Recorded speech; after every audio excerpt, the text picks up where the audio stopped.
Power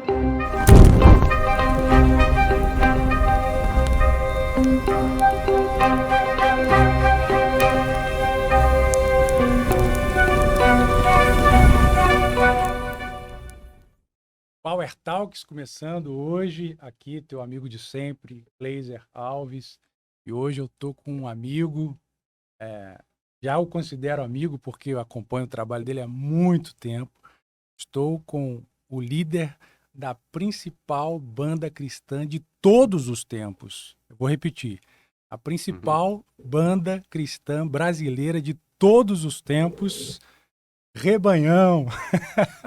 Estou aqui com Pedro Braconô, uma honra muito grande te receber.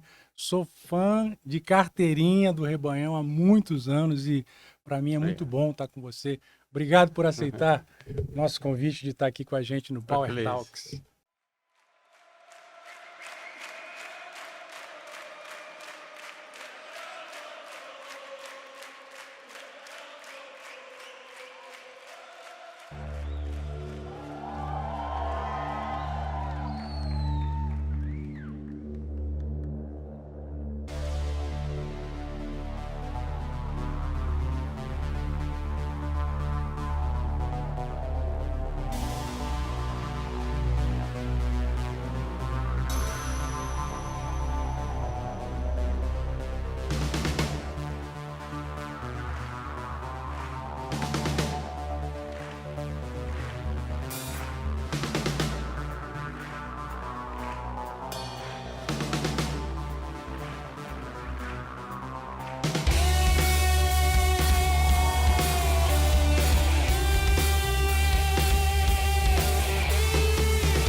É um prazer, né? A gente se conheceu há pouco tempo, mas teve essa conexão aí.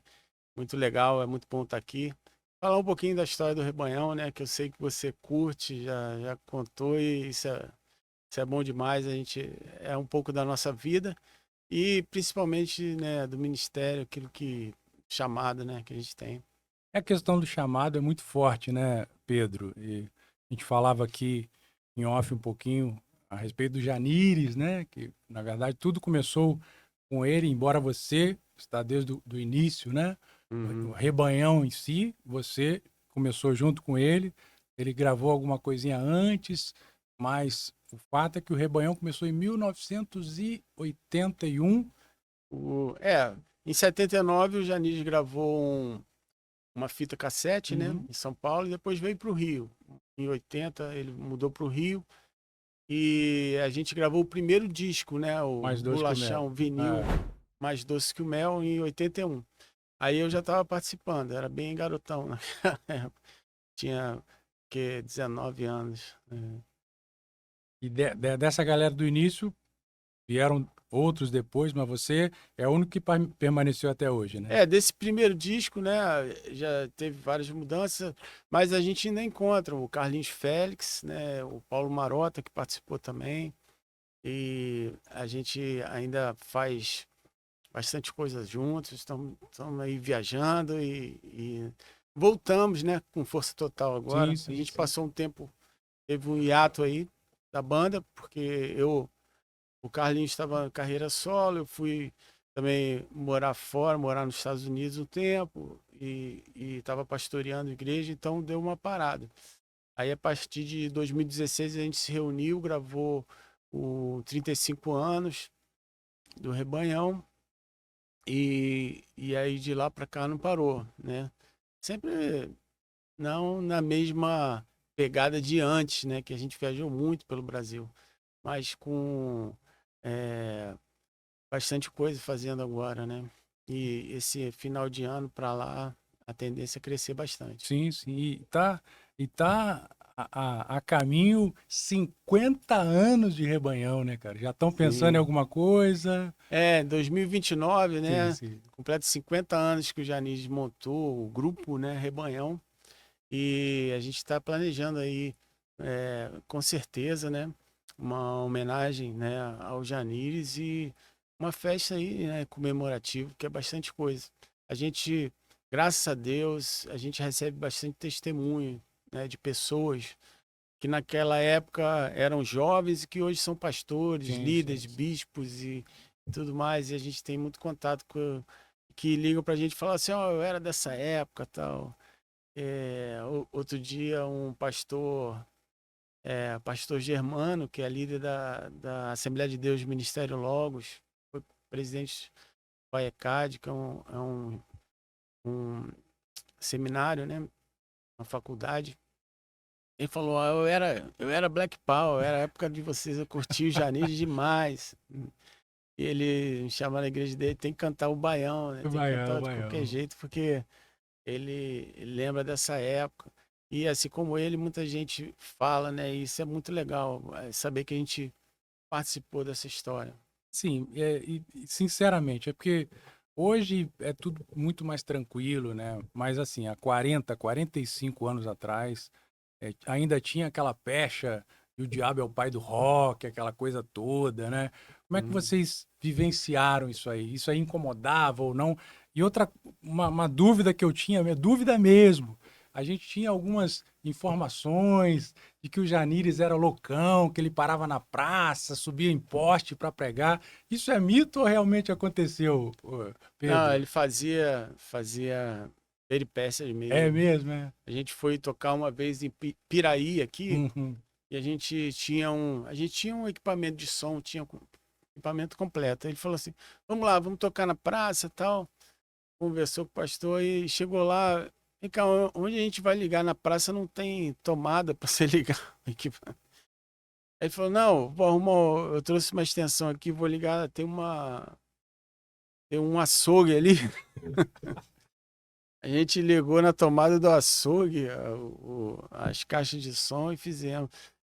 Rapaz, nessa época tinha um jornalista lá, ele até escreveu no jornal lá de Piraí, fez uma matéria grande, ele nem era cristão, mas ele ficou impressionado com a disposição que a Sim, gente sim. tinha. E a gente fez, a gente tocou em presídio, a Frei Caneca, na Quinta da Boa Vista, a gente tocou nas praias, na pista de skate do Arpoador, na praia de Copacabana, tudo que é lugar que dava, na Cinelândia.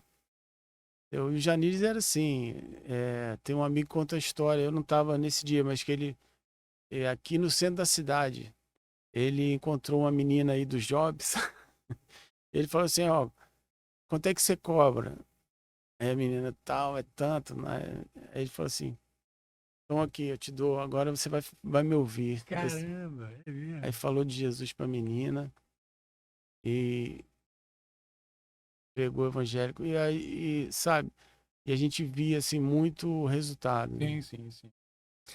O Rebanhão, posso continuar mais? Claro, claro, eu tô aqui me deliciando, cara. Tô. É porque, assim, quando a gente vê a história, né, é, dos anos 70 ali, porque o Janires, ele se converteu no final dos anos 70. E a gente viu, né, assim, aquela coisa de sexo, drogas e rock and roll, né? Muito evidente na É época, né? muito evidente. Depois Woodstock. de É, Woodstock, é. os jovens começaram a usar drogas. E Uhum. outro dia eu vi um podcast da Sarah Shiva, ela falando uma coisa que realmente é verdade. É, tinha pouco tempo que inventaram a pílula anticoncepcional. Isso aí, o que aconteceu? As mulheres se sentiram livres Sim, sim, sim.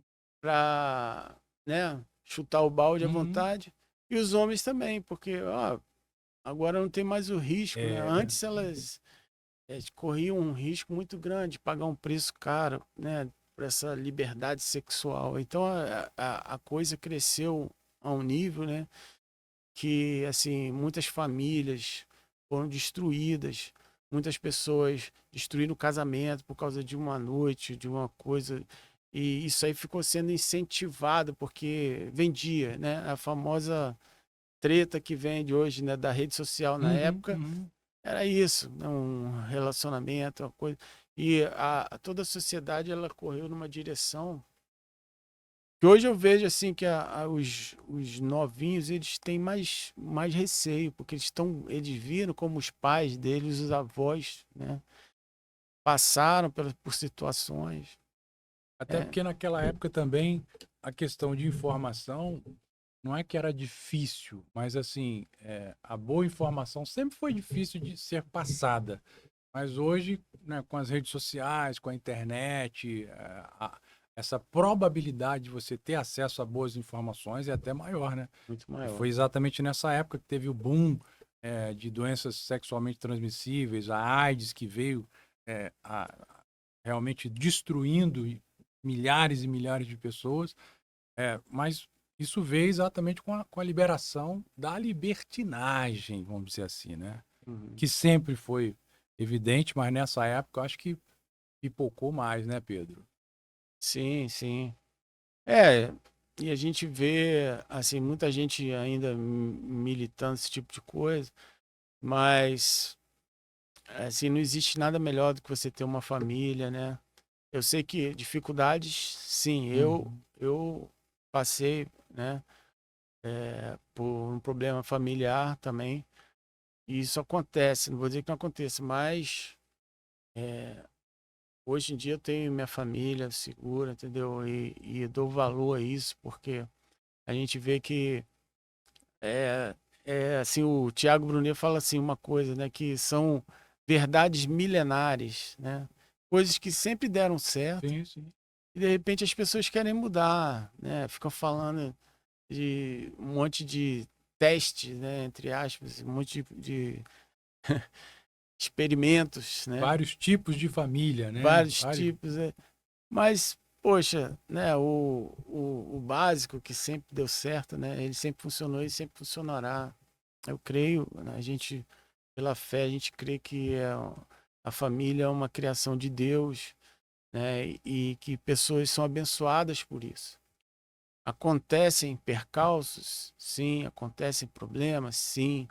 Às vezes, um ou outro, né, não vai se dar bem e vão haver, né, problemas, sim, com certeza. Mas a estrutura básica e que dá certo é essa, né? E nós devemos prezar, valorizar, né? Valorizar a mulher, valorizar o homem, valorizar a família.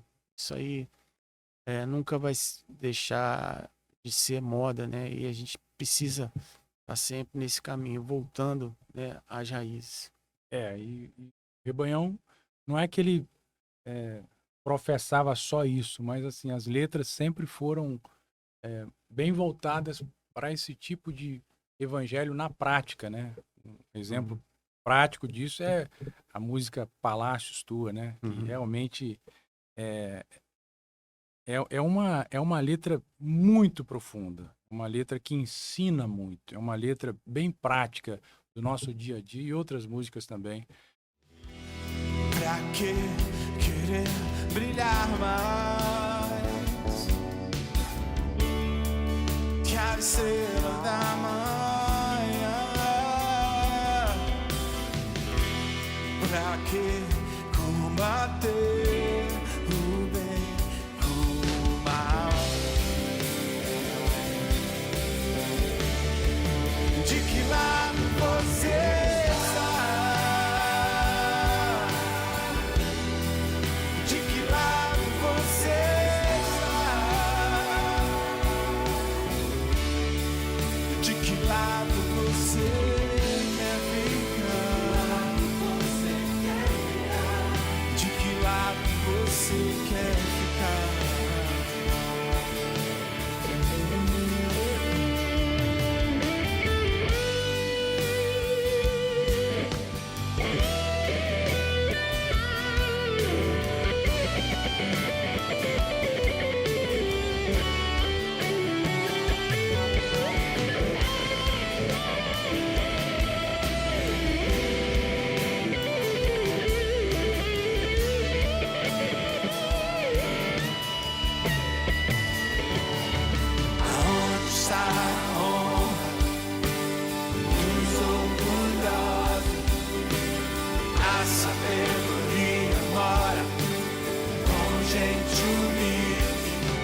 na questão do Rebanhão, era muito mais do que a música, né, Pedro? É uma questão de ministério mesmo. Tanto que já tive muitos, a gente fala showman, né? Enfim, já tive muitas apresentações. E a pregação, na minha visão, era o ponto principal realmente do Rebanhão, né? Eles eram convidados, por exemplo, para a igreja, não todas as igrejas, porque há 20, 30, 40 anos atrás nem todos aceitavam, mas quando vocês tinham essa liberdade, eles apresentavam a música, trazia a galera, principalmente a juventude, para perto, mas a palavra sempre foi muito forte, não apenas na letra da música, mas também nas pregações, né? Sim, sim. O Rebanhão começou com essa visão evangelística, né? O Janires ele se converteu num ministério chamado Desafio Jovem, que veio uma visão lá do David Wilkerson, dos Estados Unidos, que escreveu um livro, teve filme também, A Cruz e o Punhal. Ele evangelizava as gangues de Nova York. Ele entrava ali no meio e levava música, né? Uma música contemporânea. O Phil Driscoll, ele levava o trompetista Phil Driscoll, tocava com ele. Naquela época tiveram outros com essa visão também, como o André Crouch, o Keith Green, que morreu num acidente de avião. E eles levavam a mensagem para os jovens que estavam muito influenciados por essa questão de liberação das drogas, sexo, drogas e rock and roll, essa cultura, né? E então você precisava de uma linguagem, vamos dizer assim, que pudesse comunicar com o jovem, né? Então a visão toda do Rebanhão é baseada no evangelismo, vamos dizer assim, contemporâneo, né? Hoje em dia eu vejo menos disso, pouca gente fazendo, talvez não tenha mais, não tenha o destaque e não tenha mais você talvez tanta receptividade como na época, mas na época foi muito importante. A gente recebeu, eu lembro, não tinha e-mail, eu recebi uma carta de um jovem, falou assim, eu estava indo comprar drogas e eu liguei o rádio, tocou a música de vocês e eu voltei para Jesus. Então, ele estava... A gente teve, assim, vários testemunhos de pessoas que passaram por situações, né? Eu mesmo, quando era jovem, me envolvi com maconha e tal. Aqui no Rio, era surfista, vim na praia e você via isso de todo lado. Então, o Rebanhão também foi uma salvação para mim nessa área, né? Eu, eu digo que eu sou uma das primeiras ovelhas do Rebanhão. Que legal, né? Você tinha 18, 19 anos na época, né? 18, 19 anos. E, assim, a gente viu que muita gente, graças a Deus, esse trabalho que foi feito, né, recuperou muita Inclusive, gente. sem querer te cortar, já te cortando, Não.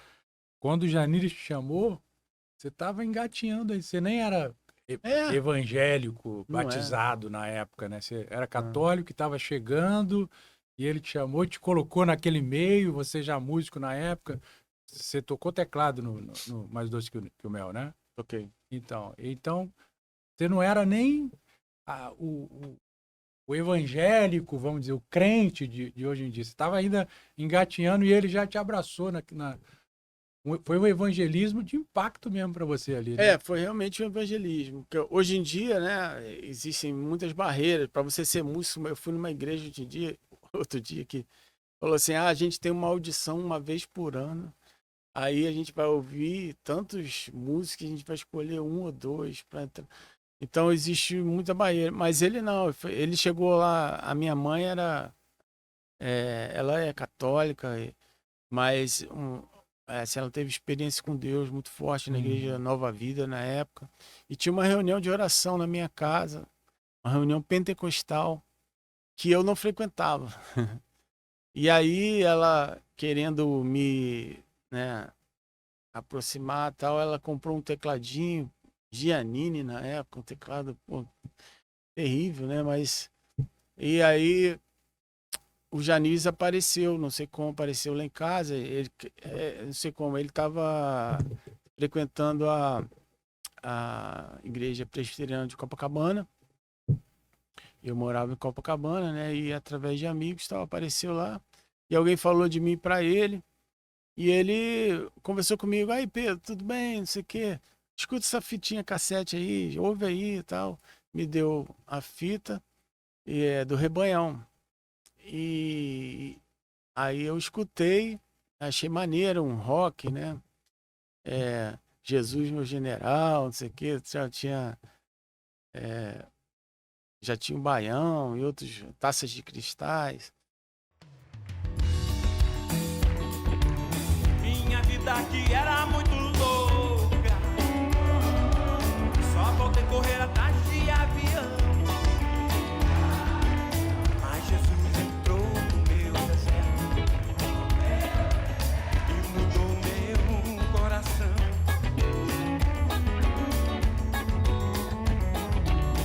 Eu era um magro que dava dó. Meu paletó listrado tinha uma lista só. Mas Jesus entrou no meu deserto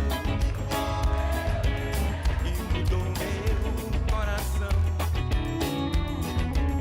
Inundou meu coração. E aí eu escutei aquilo e falei, cara, esse cara não tem cara de crente, não. A minha ideia de crente era totalmente diferente, né? Era um senhor de paletó e gravata, Sim, entendeu? sim.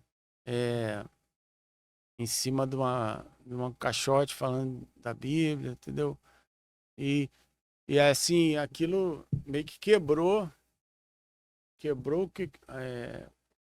que talvez, né, a informação contrária tinha montado na minha mente. E aí ele falou assim, poxa, vamos levar um som, vamos ali, a gente está ensaiando ali, numa salinha de ensaio ali na igreja e tal. E eu fui, mas eu não era convertido. E eu fui, e lá eu conheci o Paulo Marota, o Candel, que era o baterista. Carlinhos já estava lá na época, não? O Carlinhos ainda nem Veio tinha depois, né? entrado, ele entrou logo depois, antes de gravar. Uhum. Eu era o André Marien, o Paulo Candel, o Paulo Marota e tal. Na época o Paulo Marota, que era o baixista, né? O pai dele até ele ficou meio cismado com o Janires. Falou, esse cara é muito estranho, né? Muito diferente. E realmente era. Aí né? falou Paulinho, acho melhor você sair desse grupo aí. O Paulinho ficou uns 2 meses fora. Mas aí depois voltou, não saiu mais. E, e o Janires ganhou o presbítero Carlos de Marota. E quando ele viu quem era o Janires realmente, né? Que ele era uma pessoa realmente de Deus, ele não tinha apego às coisas materiais, ele não tinha... Tipo assim, ele ganhava um violão, ele dava o outro que ele tinha, ele ganhava uma roupa, dava outra que ele tinha, ele não tinha... Então, através disso ele foi ganhando as pessoas, né? E eu entrei, até que a gente foi tocar num retiro da igreja, e o Rebanhão foi tocar. E aí o pastor pregou e eu aceitei Jesus. E daí, né, não saí mais. E aí, hoje, aí veio o pastoreado durante muito tempo, depois você também chegou a pastorear, e como é... Conta um pouquinho dessa tua parte como líder, né? Porque aí depois houve o falecimento do Janires, a banda ficou meio com você, o Carlinho, o Paulo, né? Uhum. E depois o Carlinho saiu para fazer solo, e aí você tá desde o início. Mas em relação ao teu ministério pastoral, como é que aconteceu? Sim, eu, assim, através do Rebanhão, né, eu comecei a fazer gravações. As pessoas começaram a me convidar, fui fazer uma gravação do Sinal de Alerta e tal. Aí o pessoal da Banda e Voz me chamou para gravar com a Cristina Mel, o Natan, né, que faleceu há poucos dias. E aí o Moisés da Banda Azul, que depois veio tornar a Banda Azul, me chamou para gravar um disco do Bozo, Arlindo Barreto. E aí, assim, apareceu um sócio, eu comecei a montar um estúdio. E nesse estúdio, né, eu comecei a lidar com música e o Ministério do Rebanhão. Aí eu conheci o Emerson Pinheiro, né, que foi... ele era muito fã do Rebanhão, ele foi no show do Rebanhão, o pai dele comprou um teclado para ele tocar, ele falou que toca teclado por minha causa. Já estava com a Fernanda Brum na época, não? Hã? Ele já estava com a Fernanda Brum, Cara, não? eu conheci antes dele estar Antes com deles, é É, mesmo? mas ele foi. Eu dei uma força até com ela. Uma época ela perguntou, eu indiquei ele É também. mesmo? Foi. Tu Mas foi o cupido do Emerson mas Pinheiro e Fernanda Brum. não só eu, teve outras Eu pessoas. Acho sei, que tô a brincando. Isla tem uma história também. Mas eu também indiquei, eu lembro. Aí ele tocou com a Fernanda. Então a gente ficou muito amigo e tal. E depois acabou que ele me chamou para ir para a igreja dele, lá, a Igreja Batista. E que era uma tenda lá, Batista Ebenezer. E através de lá o pastor sentiu de nos ordenar. Nós fomos ordenados no mesmo dia, né? E de lá eu comecei, tive o título de pastor.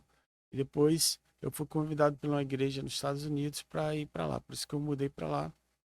Aí fiquei um tempo lá com visto de religioso. Ficou 4 anos lá, né? Isso Inclusive, aí. teus filhos são americanos, né? Nasceram Eu na tenho época. 2 filhos. Tem o Matheus que já estava grávida, né? E depois a Vitória nasceu lá. Estão lá ainda, moram lá, Eles moram lá com a já família. vieram no Brasil, conheceram. Hã? Ele já Já. O Matheus veio e a Vitória ainda não voltou, não. legal. Aí tu ficou 4 anos lá, pastoreando mesmo. Você teve em Minas também, Caratinga, se eu não me engano, né? Isso. Sou mineiro, sou de Cataguases. Cataguases. Como é que foi essa experiência? Foi também para pastorear na época? Sim. Era uma igreja, a gente abriu uma igreja chamada IHOP, né? Que é casa de oração, IHOP. uma casa de oração. Caramba, que legal, cara. Eu tô viajando aqui, Pastorear é relembrando. muito bom, mas não, assim, o meu ministério, eu creio que é mais na área mesmo de evangelismo, sou mais evangelista através da música, entendeu? Eu durante muito tempo também tentei conciliar as duas coisas, a questão de música e como pastor local. É difícil, né? Muito difícil. É a questão do chamado. O chamado realmente o chamado ele é irresistível. Quando Deus tem um projeto, e a gente não sabe disso na época, né? Mas ele sabe que o teu projeto começa dia tal e pode finalizar no dia Y, e a gente não sabe. Então a gente entra no projeto e coloca toda a energia e faz o que tem que fazer, mas lidar com pessoas é sempre muito difícil, extremamente difícil. Por isso que é o chamado, né? O chamado ele é para isso, né? Quando Deus nos chama e ele nos capacita, né? E aí, nessa época que você estava pastoreando, como é que estava a questão do rebanhão? Outra pessoa, porque aí o Janir já tinha falecido, você, Não, o rebanho praticamente parou. você sempre foi o líder, né? Você sempre esteve à frente, né? Mesmo com outros cantores e tudo, mas você sempre foi o líder na ausência do Janires, não é isso, Pedro? Não, na época a gente era um grupo bem fechado mesmo, era o Carlinhos Félix, o Paulo Marotta e eu, que a gente estava mais à frente, né? E outras pessoas vinham só para somar mesmo, para tocar. Por exemplo, o Paulo já toca com a gente há muitos anos, mas ele entrou nos anos 90.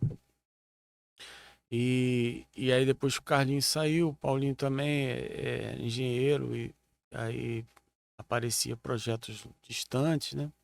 Aí eu continuei sozinho, até mais ou menos até 1999. Uhum. A gente gravou Vamos Viver o Amor com uma outra turma. O pessoal da comunidade da Zona Sul, que eu fui membro lá também. Eu participei da gravação do Rompendo em Fé, da comunidade da Zona Sul.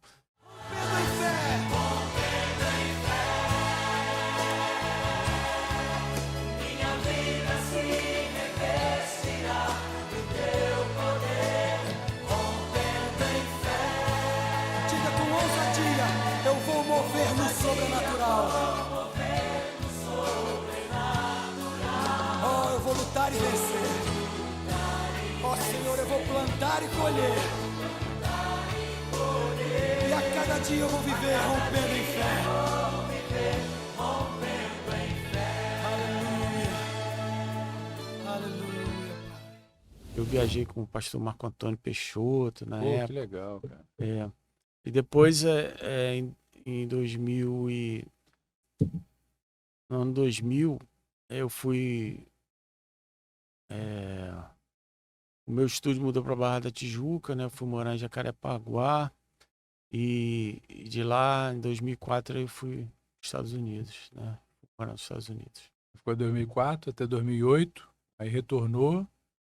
Pouco tempo depois tu foi para Minas, não? 2009, eu fui para Minas. Ficou quanto tempo lá? Até 2015. Em 2015 eu voltei para o Rio de Janeiro. E tá aqui desde então, e Rebanhão. Como é que estão os projetos aí? Vocês chegaram a gravar foi ao vivo, não? A Foi gente fez estúdio? um reencontro em 2016 e agora fizemos outro. 2016 foi 35 anos, 35 né? anos. Tá. E esse mais recente? Esse mais recente a gente fez em parceria com a gravadora Bless. Ele está editando ainda. E a gente Trouxe a galera da antiga, o Carlinhos, trouxe o Paulo. Carlinhos Félix, Aham. Paulo Marota.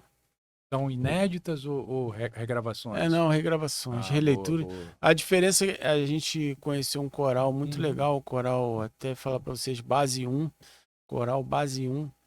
Eles fizeram um arranjo vocal para várias músicas, Que legal, Jesus e cara. Amor, Primeiro Amor, Palácios. Então eles fizeram um arranjo de vozes assim, muito bonito. Então a gente falou, pô, a gente tem que gravar isso, né? E a gente marcou essa gravação por causa do coral, entendeu? E ficou bem legal. Aí tá editando. Agora eu tenho algumas músicas inéditas também que a gente vai começar a relançar agora. Mas o forte do Rebanhão é aquela coisa do passado que a gente não pode deixar de cantar as antigas, Não, né? até porque o público não aceita. O público ele exige mesmo, né? As Isso. novas estão sempre aí, mas sempre tem 2 ou 3 de cada trabalho. Antigamente era CD, né? Agora que tem que tocar, porque senão o público não deixa, né, Pedro? Não. Eu acho que é uma coisa que marcou, a gente aceita, né? Porque marcou a vida de muita gente. E hoje em dia tem uma nova geração também que curte, porque o pai ouvia, não sei o quê, a mãe ouvia. E aí ele começa a ouvir, a gente encontra, tem um pessoal assim. Outro dia eu tava viajando, acho que foi em Minas, e o rapaz falou, pô, eu conheço tudo de vocês, eu curto a beça, não sei o quê. Era um garoto jovem, entendeu? Porque agora já é uma coisa mais histórica, né? As pessoas já estão lendo a história e procurando saber. E a gente foi chamado, vai ter um seriado da Rede Globo aí, falando sobre música evangélica, né? E eles entrevistaram algumas pessoas da antiga, né? E eles falaram assim, cara, todo mundo fala assim, como foi que a música evangélica assim mudou, modernizou e tal. E todo mundo fala Rebanhão, cara. Todo mundo lembra do Rebanhão. Aí eles falaram assim, cara, não tem como a gente não ter vocês nesse seriado aqui, porque todo mundo lembra de vocês. Então, vocês têm que estar. A gente está marcando agora, em breve. É o antes e o depois. Realmente foi muito revolucionário. Eu lembro, na época eu era garoto também. Foi um susto, né? Mais doce que o mel, foi um susto. Fala do rock, mas ali tinha baião, ali tinha um choro, né? Então, mas assim, a pecha do rock, o diabo é o pai do rock, tanto que meu pai era um coroa, ele quase proibiu eu e minha banda de tocar Rebanhão na igreja, cara.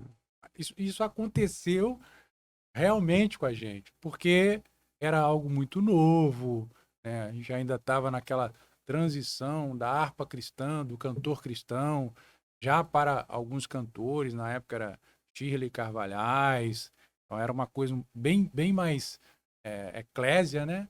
Aí chega o Rebanhão com essa ideia revolucionária na época, E vocês viveram esse impacto mesmo ou foi só do lado de cá? A questão do rock, não pode, pastores mais antigos.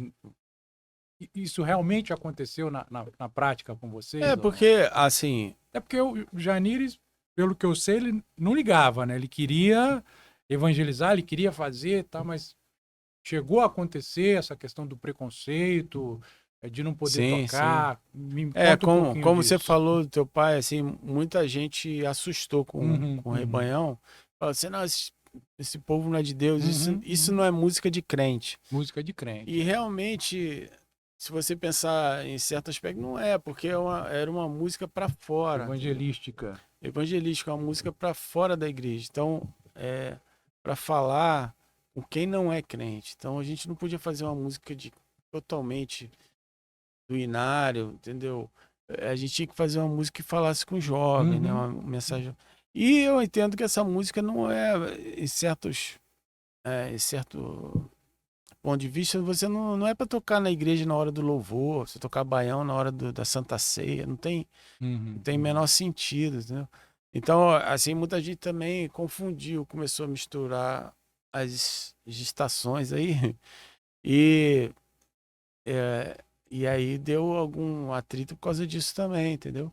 Porque a partir do momento que você entende que é um ministério evangelístico, né? Aí as pessoas com o tempo foram entendendo, né?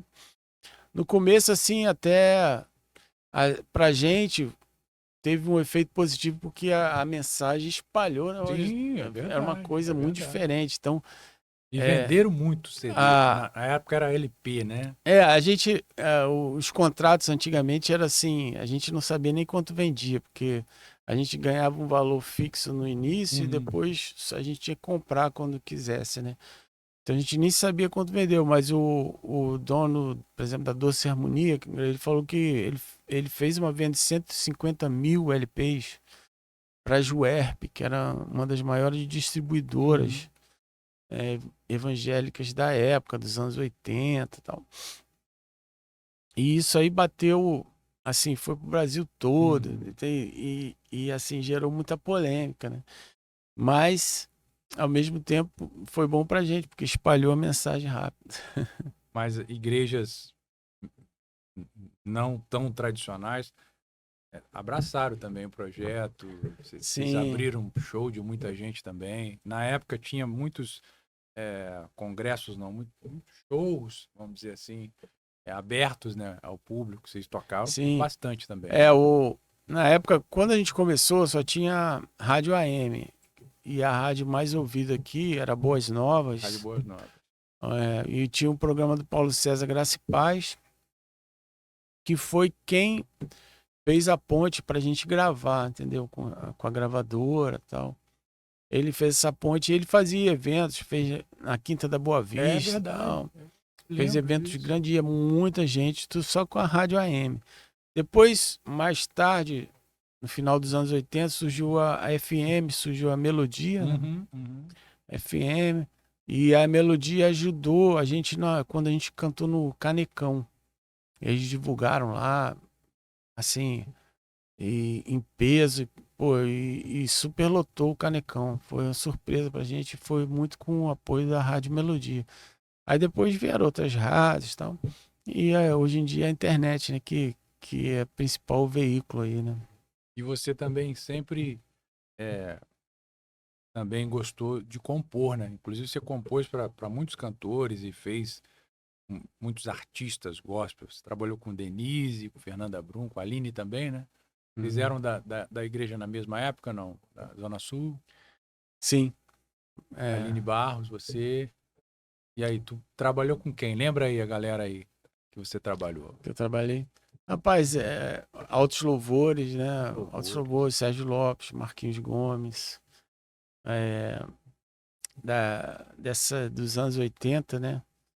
Foi bastante gente. Tem algumas bandas, o pessoal nem lembra mais, já acabou há muitos anos, né? A gente gravou.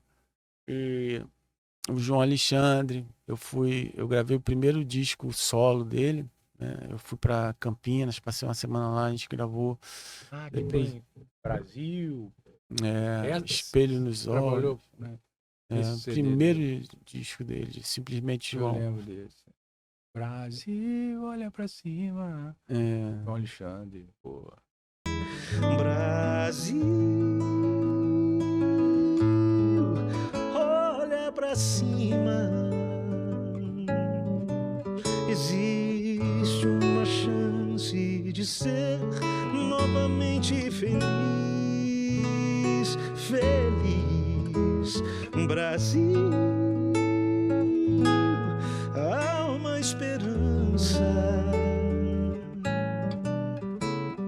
Volta teus olhos pra Deus, o justo juiz.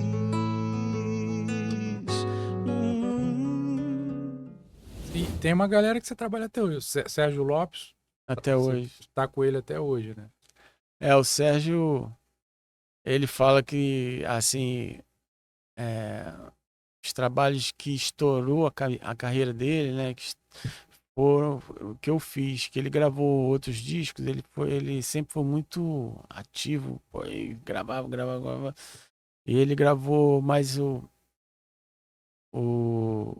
os que deram mais certo, né, que é Para Onde Vão as Aves, Uhum. depois O Amigo, e depois O Lamento de Israel, que foi o 7º trabalho. Você Foi chegou... feito lá no meu estúdio. Lamento de Israel foi tu que fez com Foi. ele também?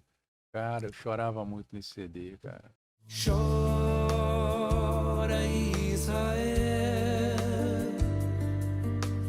Babilônia não é teu lugar. Clama ao teu Deus, ele te ouvirá, do inimigo te libertará. Chora Israel,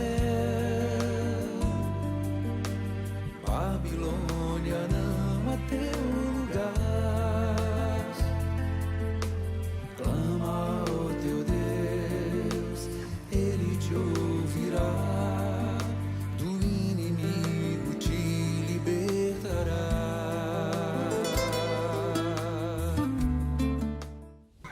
Não podia dar errado de jeito nenhum, A né? gente, há pouco tempo, eu fiz uma outra produção dele, que conta a história de Abraão. E a gente lançou pela um selo, né, que é o Bishop 7. É um selo, vamos dizer, alternativo aí. Uhum. E a gente grava algumas coisas por lá também. Pô, que legal, Pedro. Poxa, que honra estar aqui com você, cara. Tô feliz demais de estar relembrando bons tempos que passei. Me lembro aí da minha juventude, com meus irmãos, com a minha família. E Rebanhão foi muito importante para mim, mesmo. Tô Mas, abrindo bom. meu coração. As músicas de vocês tocavam muito na minha alma. E a gente evangelizou muito, cara. A gente fazia ar livre. Hoje em dia não tem mais, infelizmente. Fazia ar livre, levava bateria pra rua, e guitarra, e contrabaixo, e a gente tocava as músicas do Rebanhão e a galera parava para ouvir. Então, assim, é um tempo que foi muito válido, né? A gente sabe que a palavra de Deus, quando ela é transmitida, né? Você não sabe até que ponto ela influencia, mas a gente fez o nosso trabalho, a gente entregou o nosso melhor, né? Depois, na própria igreja, fazia culto de jovens e era muito Rebanhão. Então eu tô feliz de poder estar com você, para estar compartilhando isso, a alegria que eu tive vivendo com isso aqui. Eu tenho certeza que muita gente também está lembrando dos bons tempos que viveu na casa do Senhor, na casa de Deus.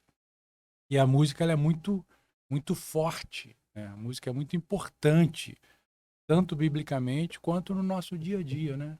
Então isso que acaba fazendo valer a pena. A gente está ali, às vezes a gente está um pouquinho mais triste, aí você ouve um louvor, você está mais próximo de Deus.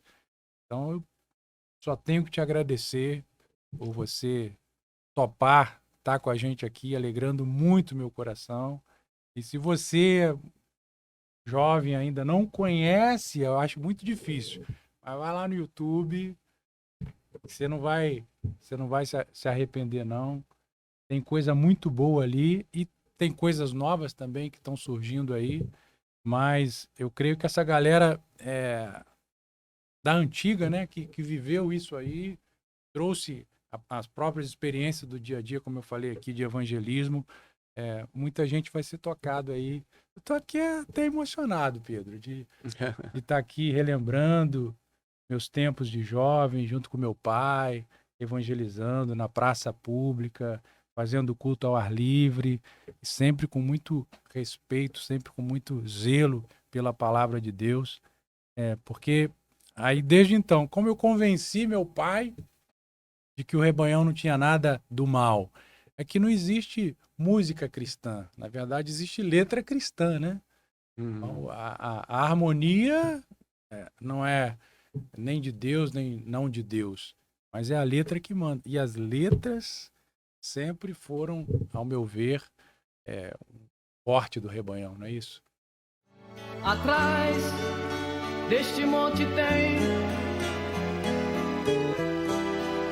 uma cidade com casinhas brancas, casarões, moças nos portões, velhos nas janelas, e a velha Maria Fumaça descansa na praça, escutando a bandinha tocar valsas e canções pros corações dos jovens namorados. Atrás desta fumaça tem uma cidade com crianças no meio da rua, brincando com a lua, contando segredos, e os velhinhos nos bancos de jardins assistem ao fim de mais uma tarde.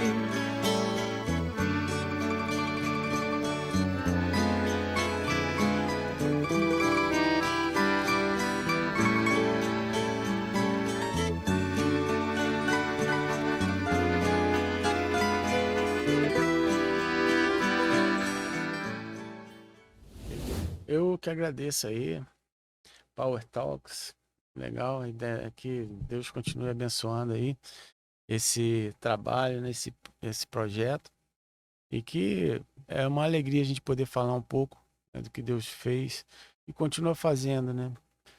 Deus continua movendo aí corações.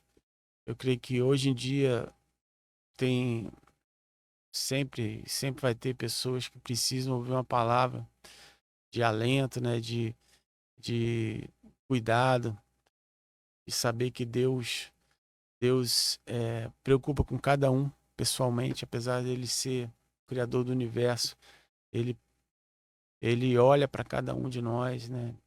Então, E isso é maravilhoso. Deixa eu te desafiar, então, com o pastor Pedro Braconô. Olha lá para aquela câmera lá e traz uma palavra. De repente, alguém realmente está precisando dessa palavra, como você tem feito há mais de 44 anos, né? E hoje eu quero aproveitar aí que você topou estar aqui pra gente, para trazer uma palavra para essa galera aí da parte de Deus. Legal. Eu queria te convidar a você ouvir essa música que eu fiz, Palácios, que é uma música que eu digo assim, que é a música da minha vida, porque assim aconteceu de uma maneira que eu não esperava, mas que teve uma mensagem que fala até hoje. Eu fiz lá nos anos 80, né, sem saber do que estava acontecendo hoje, mas do que está acontecendo hoje. Mas assim, ela fala muito de humildade, né? Fala, não se acende a luz do sol, quer dizer, você acender a luz do sol é um pensamento absurdo, né? Impossível, porque o sol está lá, né? Há quantos anos, e quem pode acender, né? Quem acendeu a luz do sol, né? Aí você pensa, só Deus, né, pode fazer isso. E ela traz um pouco lembrando de humildade, né? Porque Jesus falou assim, aprendei de mim que sou manso e humilde de coração, né? E quando nós aprendemos dele, nós aprendemos que nós somos pequenos, né? Por isso ovelhinha é rebanhão, porque nós somos pequenos, nós somos limitados, nós somos fracos, frágeis. O ser humano por mais rico que ele possa ser, ele pode ter aí 10 Lamborghinis na porta, ele pode ter a conta cheia de dinheiro, mas o ser humano é fraco, nós somos fracos, é questão de um sopro, né? A Bíblia fala que a carne é como a erva, né? Que em um dia passa e a nossa vida é muito curta. E nós, por mais poderosos, né, que possamos ser, nós dependemos totalmente de Deus, somos frágeis na presença de Deus e precisamos dessa humildade para entender isso. Eu creio que a função principal da humildade é levar a entender que tem alguém maior do que nós, e sempre terá, que é Deus, né? E mesmo assim ele também se humilhou e se entregou, deu o seu filho, né, para morrer por nós, para nos perdoar e nos fazer entender que nós dependemos dele. E quando a gente entende isso, a nossa vida muda completamente, porque nós deixamos de nos cobrar, né? Assim, eu poderia fazer mais, eu posso ser maior. E fica aquela briga, né, que a gente vê muitas vezes aí na internet, uma briga de egos, né? Não, eu tenho um carro melhor, eu tenho um avião melhor, eu tenho as pessoas, eu tenho um foguete melhor, estão brigando assim em alto nível, como se fosse mudar alguma coisa. Porque, sabe, a gente vê como a nossa vida, ela é por um fio, né? Quantas pessoas aí já escaparam da morte, né? Por, assim, questão de milímetros ou questão de segundos, né? Escapou da morte. E a gente não sabe o dia de amanhã, a gente não sabe o que vai acontecer amanhã. Mas uma coisa a gente sabe, tem um Deus, né, que está acima de todas essas coisas. E que chama você hoje, né?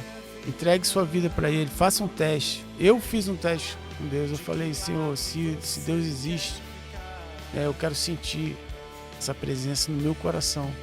Se o Senhor existe mesmo, então eu quero sentir isso no meu coração. E eu senti de uma forma que não tinha como eu negar.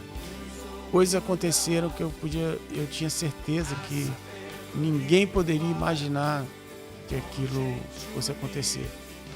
E Deus confirmou na vida. Se você abrir seu coração, porque alguém falou, Deus sabe de tudo, Deus é onipresente, mas Ele não entra no nosso coração se nós não abrirmos a porta. Ele fala, estou à porta e bato. Aquele que abrir, eu entrarei e cearei com ele. Então, Deus espera essa abertura de nós. Talvez Ele, eu não vou entrar em questão de predestinação, talvez Ele tenha um conhecimento, quer dizer, com certeza Ele tem muito conhecimento que a gente não sabe. Então, eu prefiro o que eu não sei, prefiro não explicar, tentar explicar. Mas eu tenho a certeza que se você abrir o seu coração, deixar o amor de Deus entrar na tua vida, a sua vida nunca mais será a mesma. Será transformada. E a paz, a alegria, a certeza de vitória, certeza que tudo aqui é passageiro, que tudo vai passar. Sim, vai passar. A nossa idade chega, o nosso tempo passa, vem outra geração aí. Mas Deus não muda. O amor de Deus é que nos dá fortaleza, que nos fortalece para vencer o mal de cada dia. Então, que Deus possa estar abençoando a tua vida aí e que você seja vitorioso naquele que é vitorioso, né? E que você possa escolher de que lado você está. Caramba, Pedro. Muito obrigado, tá, meu amigo? Muito obrigado mesmo. Eu que agradeço aí a oportunidade. Legal demais. Power Talks hoje. Eu tenho certeza que você gostou. E se você foi tocado, né? Eu tenho certeza que foi. Manda aí esse vídeo para pelo menos 100 pessoas. A gente está aqui finalizando com Pedro Braconô, líder da principal banda evangélica brasileira de todos os tempos, Rebanhão. Curti muito, muita gente foi tocada por essas palavras, por essas letras, e eu creio que você hoje está sendo tocado também por Deus para dar uma chance para você mesmo. Deus não precisa de você, Deus não precisa de mim, mas eu e você precisamos de Deus. Obrigado pela tua atenção. Chegamos ao final do Power Talks de hoje.